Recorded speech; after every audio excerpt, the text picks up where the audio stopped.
देऊळगाव गाडा येथे महाशिवरात्री निमित्त शिवलीलामृत पारायण व अखंड हरिनाम सप्ताहाचा उत्साह। अमोल शिंदे प्रतिनिधी।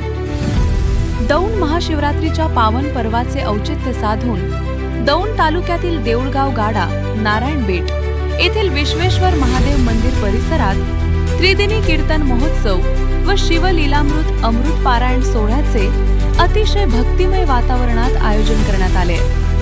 शनिवार 14 फेब्रुवारी 2026 पासून या सोहळ्याला प्रारंभ झाला असून सोमवारी 16 फेब्रुवारी पर्यंत हा धार्मिक उत्सव चालणार आहे। या कार्यक्रमाचे मुख्य आकर्षण म्हणजे महिला भाविकांचा उत्स्फूर्त सहभाग।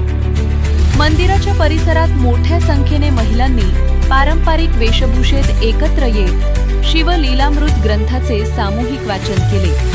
हातात धार्मिक ग्रंथ आणि मुखात शिवाचा नामजप अशा वातावरणाने संपूर्ण परिसर शिवमय झालाय।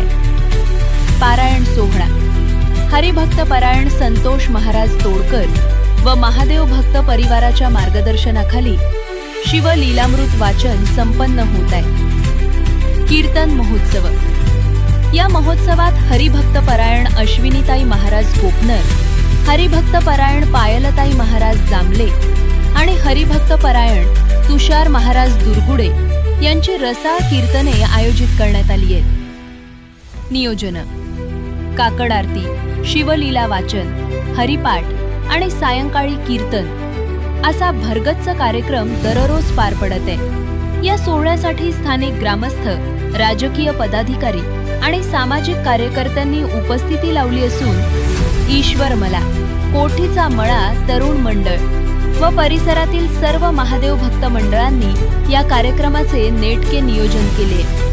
सोमवारी होणाऱ्या काल्याच्या कीर्तनानं आणि महाप्रसादानं या त्रिनिदीन सोहळ्याची सांगता होणार आहे। धार्मिक परंपरेचा वारसा जपत आयोजित केलेल्या या सोहळ्यामुळे परिसरात आनंदाचे आणि चैतन्याचे वातावरण पसरले।